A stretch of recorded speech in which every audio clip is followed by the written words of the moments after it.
মহিলা বিষয়ক সম্পাদক তামান্না ইয়াসমিন, প্রচার সম্পাদক নাসির উদ্দিন সহ কেন্দ্রীয় নেতৃবৃন্দ, বিভাগীয় নেতৃবৃন্দ, জেলা এবং উপজেলা নেতৃবৃন্দ সহ প্রত্যন্ত অঞ্চলে বঞ্চিত বেসরকারি প্রাথমিক বিদ্যালয়ে অবহেলিত, নির্যাতিত, নিষ্পেষিত আমার সহযোদ্ধা সহকর্মী শিক্ষক শিক্ষিকাবৃন্দ, প্রিয় সহযোদ্ধা সহকর্মীবৃন্দ, আপনারা নিশ্চয় অবগত আছেন। তা না বললে নয়, আমাদের কোন শিক্ষকের কোন শিক্ষিকার চাকরির সন্ধিকাল প্রায় শেষের পথে।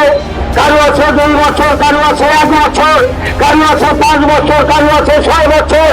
তাদের মুখের দিকে আসলে তাকান যায় না, অন্যের চোখে পানি আসে।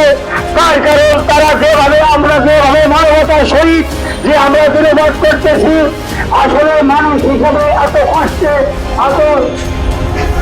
এত কষ্ট করে আসলে মানুষ হিসেবে জীবিকা নির্বাহ করা সম্ভব না।